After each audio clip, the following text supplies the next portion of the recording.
Hey Gems! Welcome back to our channel. I'm Saffiya. And I'm Ryan.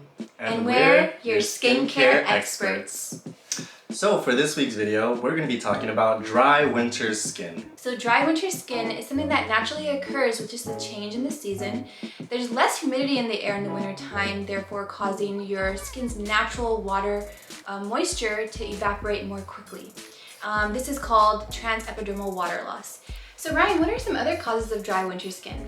Other things that can cause dry winter skin, other than just being out and about in the cold, dry winter air, is doing various winter sports. If you go up to the mountains and you like to hike and things like that and you're not wearing proper protection of your skin, then your skin's going to suffer a lot more than the other parts of your bodies that are being protected. Something that me and my family do when we have our winter vacation is we like to go to Mammoth, or we like to go to Big Bear. We like to go up in the mountains and ski and snowboard and just play in the snow. And there have been times where I've skied and I've gotten rashes and burns from the cold winter air from going down. Your skin is definitely going to be suffering if you don't protect it in the right ways. Another factor of that is when it's wintertime, we are all using more heaters. When the heater is on at night, it's drying out your skin. I know people are waking up with extra chapped lips, dry, tight, itchy skin, itchy bodies, all from the heaters. It's causing more dryness to the skin. So that's why in winter we feel extra dry. Not only at home though, but when you're in your car. Because especially when you're trying to get out of the house, needing to get to work, and you're shivering in your car for a few minutes. Your steering wheel is so cold and you have it blasting on your face. Everywhere. It's like the inside of your car is a little sauna at a certain point. You don't think so because you're just trying to get warm. You're just trying to be comfortable. Bum warmers on, have it blasting on your face and your feet. Exactly. So all of that you should take into consideration. So those are the causes of dry winter skin. And now we're going to talk about ways to prevent it. So the first and one of the most important parts to keeping your skin healthy and happy is making sure you exfoliate your skin. You don't want to be hydrating or putting products over your dead skin because that's not going to do any benefits for you. That's not going to give you any benefits. That's just going to be wasting product. Wasting product. And just to clarify, don't exfoliate every single day. Like we said earlier in our previous video, you want to only exfoliate 2 to 3 times a week. Depending on your skin type. Depending on your skin type. But in wintertime, even once is probably good for most skin types. It's true, because if you do go ahead and exfoliate too much, you will have raw, irritated skin that's not happy. It's going to be very mad at you. Yes, you'll even feel like when you're going to dry your face, you'll feel like it hurts just to dry it. It's almost rough. Yes. So just don't over exfoliate, guys. So once you exfoliate, what would be the next step to take care of your skin?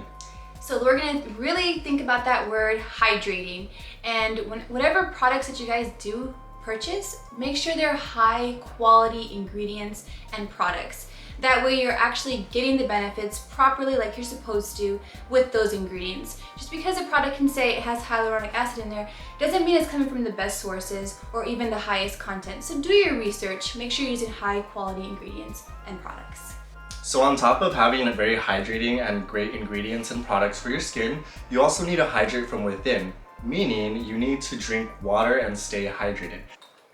That's going to help to prevent your skin from having dry winter skin. It's not going to completely alleviate the possibilities of it, but it's going to be a lot less likely for you. When you drink water, you're actually hydrating your cells. And when your cells are hydrated, all your body functions are working more properly for you and making sure the skin is also working. So all your natural oil production is really working on its own to keep your skin moisturized and hydrated. Because healthy cells are hydrated cells. Drink your water. I know it's hard in the wintertime to sometimes forget to drink water, but make it a priority. Have your water bottle with you at all times. I keep one at home that I drink out of and one in my car. So I just know to keep refilling that thing while I'm on the go and at home. And I know it's a little bit harder too because a lot of people aren't in work right now or aren't at their office or at their job sites, so you don't really think to grab your water because it's so easy. You're just lounging. Our routines are off. Exactly. So you just kind of need to implement that on a body routine instead of a day-to-day routine because it's ultimately for your body and for your inner well-being instead of your routine like, oh, I need to drink water today. No, do it for yourself because you love yourself and you want to be healthy for yourself. Another way to prevent dry winter skin is something that we don't actually think about all the time. It's wearing your SPF. SPF. Yes, you still have to wear it even though it's winter time, even though we're not going out as much these days. Still wear your SPF if you're gonna leave your house, if it's just to run quick errands here and there. Because even though it's cold, the sun is still there reflecting, and if you live in an area where it's snowy, that sun is actually reflecting off the snow, causing more UV radiation to your skin. So SPF is only gonna block it and protect it.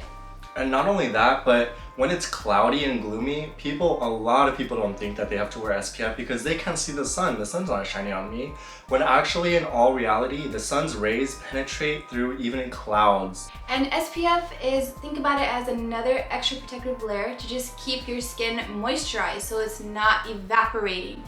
What's wrong with another layer of protection? And on top of that, if you are in the mountains, if you're visiting the mountains, or if you're in anywhere with snow and you're skiing, snowboarding, sledding, anything like that, make sure to keep your skin protected. Wear proper equipment. Wear your face mask covering your face. Wear your goggles. Wear your gloves. Wear everything you need to keep all of you protected.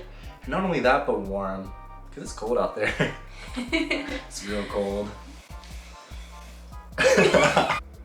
So now that we've talked about how to prevent dry winter skin, let's talk about how to treat and what ingredients are best for dry winter skin. So the way I'm going to tell you guys is going to be from the start of your regimen until the end. So the first thing is cleansers. So for winter, you can use a daily gel cleanser. As we know, gel cleansers are great, especially if they're gentle daily ones. But I actually like to tell my clients who experience dry winter skin to switch over to a milky cleanser. So something that's a cream-based cleanser, much more gentle and more moisturizing as you're cleansing your skin. And typically the cream cleansers do have a little bit more oils that are going to help to replenish your skin. Yes. So after you wash your face, you won't feel like that dry tightness right after. You'll still feel kind of hydrated after you cleanse your skin. And almost like velvety in a sense. When you have like that really nice cream cleanser, Yes. it feels like cream, I guess you can say. It just feels like you're rubbing soft, luscious cream. Like almost like a lotion yeah, for and the it's skin. really but nice. It's cleansing it. It's cleansing it. And one of our favorites is from our professional brand that we like to use from SkinScript. They have a pomegranate cleanser, which is completely all natural. Like it says pomegranate, so it smells so nice and fruity, very gentle, really good for most skin types.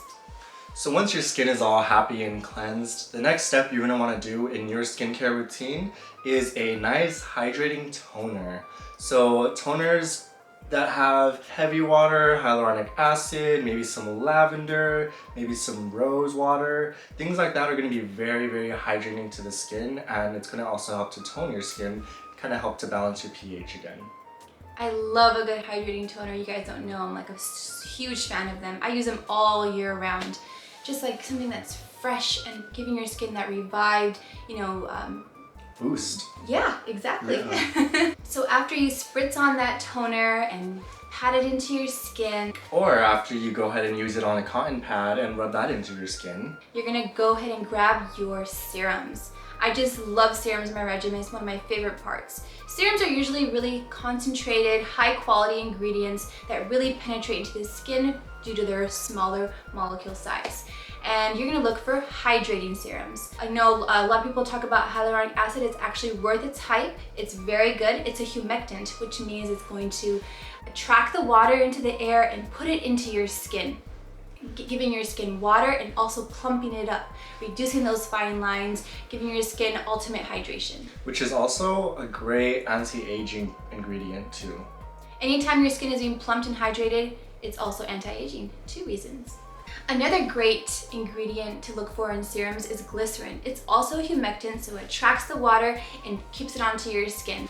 One of my favorite serums is actually from Estee Lauder called Advanced Night Repair. It does have hyaluronic acid in there and also some other good ingredients that really hydrate your skin, also resurface your skin, so it's one of my favorite serums. Another one, Ryan? I actually used a hyaluronic acid serum by The Ordinary that I really liked a lot. Yes. Like we said, the hyaluronic acid plumps up your skin, keeps your skin happy and healthy. And that one's also vegan. And vegan. Yes. It's really cheap too. Yeah. There's a few brands that have really good ones. Drunk Elephant has a really good hydrating hyaluronic acid serum. It's pretty price friendly too, but they use really good ingredients as well. Peter Thomas Roth, he has a really nice hydrating serum. I think it has like 75% hyaluronic acid, and it's just really nice, really soft, and it's also fragrance free. So those are some of the few serums that we like. So after you place your serum onto your skin, you're going to want to make sure that sits for at least 60 seconds to make sure you get the full benefits and the full penetration from your serum. You can also break out your little beauty tools, your stone rollers out from the fridge or freezer, Yes. one of my favorites. And then go ahead and roll that on. Just take your time with it. Give yourself that tender loving care that you need and deserve and should always have. What those are good for is for even better penetration, to get it really into the skin. Also too, because if you have it cold, it's gonna reduce the puffiness, lymphatic drainage, so many benefits of using those little guys. And make sure you're using also a hydrating eye serum. Don't forget your eyes, guys. Don't use the same serum usually that you use on the face for the eye area. The eye area is gonna be a little bit more gentle. The skin's a little bit more thin there. So you don't wanna, put any stronger products on there. Make sure it's for the eye. Some peptides, some ceramides, something that's going to keep your skin hydrated and plump and reduce any possibilities of getting those crow's feet. Yes. So now once your serums are all taken care of, you can go ahead and move on to the next step of your skincare routine, moisturizers. Moisturizers, such an important step. I would say they're even more important during the winter time. And your moisturizer is also just there. It's like your that barrier again that we talked about, that's just keeping all that good stuff onto your skin. It's locking everything in. So moisturizers are really important. They just make sure the skin is staying moisturized. Exactly. So for the daytime, you can always go for a little bit more of a lightweight moisturizer, especially because I know a lot of you are wearing masks. You need to make sure that your skin is protected from your mask and the dry winter air. A good lightweight moisturizer is Moisture Surge from Clinique. And another one is by First Aid Beauty. Both of those are non-comedogenic, so it's not gonna clog your pores. They are very lightweight. And for nighttime creams, you would want to go for something that's a little bit more thick and a little bit more potent in oils and nutrients for your skin, just so that way you can kind of bounce back from being a little dry throughout the day or from the winter, or just keeping your skin maintained. So a good one would be the Lotus Youth Preserve cream, and that one is made by Fresh. That has a lot of the glycerin, the triglycerides that are really good for your hydration. And Kiehl's also makes a nice ultra face cream that also has all those really good benefiting factors. I do have a few clients that did say that it was a little bit much for their skin, so that's why I'm recommending it for a nighttime use, because it is just a little bit more on the heavy side for a day-to-day daily use. And guys, also take into consideration your skin type. So people sometimes will think, oh, my skin is dry. I have a dry skin type, and so I'm even more dry during the winter time. Don't use such a rich cream, because that's all that's going to do is going to clog your pores and create milia, because it's just too rich for your skin. So if you're super dry, you need to keep it still lightweight, get something that's non-comedogenic. And now we're going to talk about the final step, because you're going to want to just lock all of this goodness in. So you're going to look for an occlusive product. That means something that's gonna be a little bit more like an oil-based product, okay? Sometimes oil's not best for everyone, so if you know your skin type doesn't work for you, don't use it. But if you wanna lock all that stuff in, a great oil to use is squalene oil. Squalene oil is actually known not to clog the pores just like some of the other ones do. Some of the other oils can clog pores. So squalene oil is really good. It just sits on the skin and locks everything in. Another good one is argan oil. Does not clog the pores. Does the same thing, just locking everything in. And another one, a little secret that I kind of found out, I knew about this a little bit before I went into the skincare industry. You know, growing up, my tias would use petroleum jelly, so they would use Vaseline on their skin before they went to bed. And I'd always be like, what are you doing, tia? Like, why are you putting Vaseline on your skin? And they just told me they swore by it, that it kept them young. And it really does lock in all that moisture from evaporating from your skin. It just kind of keeps it there and keeps your skin hydrated. And now that I'm in the skincare industry, you're kind of like, like that's a cool little trick, because it's true, it works. But I know a lot of people don't really like to use petroleum jelly, and we don't really like to use petroleum jelly either. We prefer to go with Aquaphor. And Aquaphor just has all those same benefits, and the ingredients are just a little bit better. Yeah. So lastly, when your skin is all taken care of on your face, you cannot forget your body. Everything else, that's all skin too. Don't neglect it. So, make sure you use lotion every single day. And exfoliate before you put that lotion on using your loofah or an exfoliating body cleanser. So one of the products that I actually use on my day-to-day basis, and me too, and Saffiya here, is Aveeno. I personally use the sensitive skin because I agree with most of the ingredients, and it's fragrance free, it has oats, it's really nice. I don't think I will go back to any other lotions until maybe something bigger and better comes out. And I use the exact same one as Ryan. We just found that out today, actually. We did. And I also use a fragrance-free one because sometimes when I use anything with fragrance, when it comes to my body wash and my lotions, I will break out on my arm area.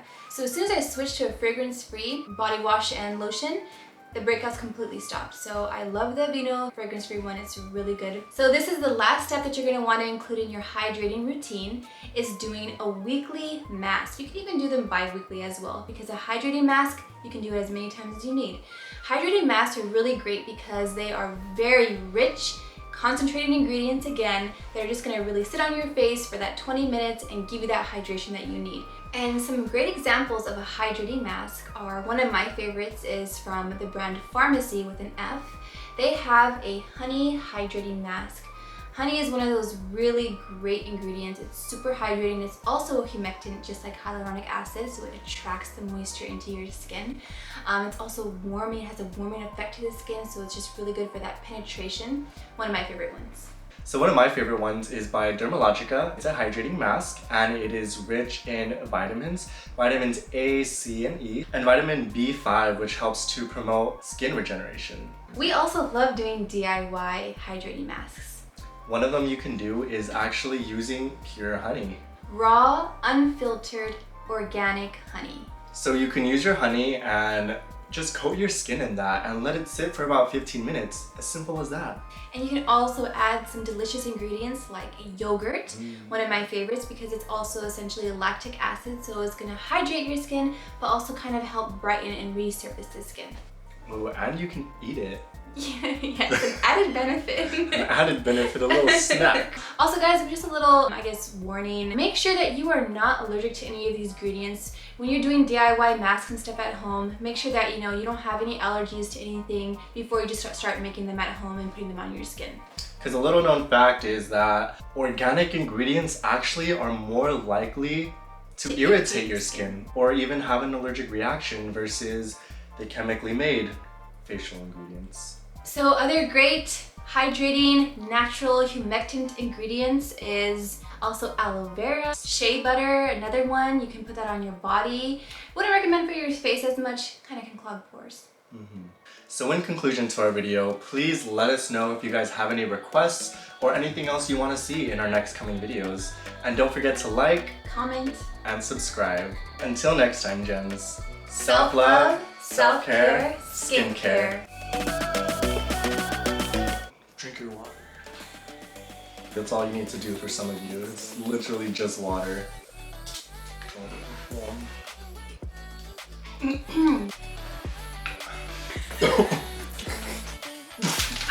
have a tongue twister. Yeah. Daily Gentle Gel Cleanser. Daily Gentle Gel Cleanser. You can use a, what was I? You can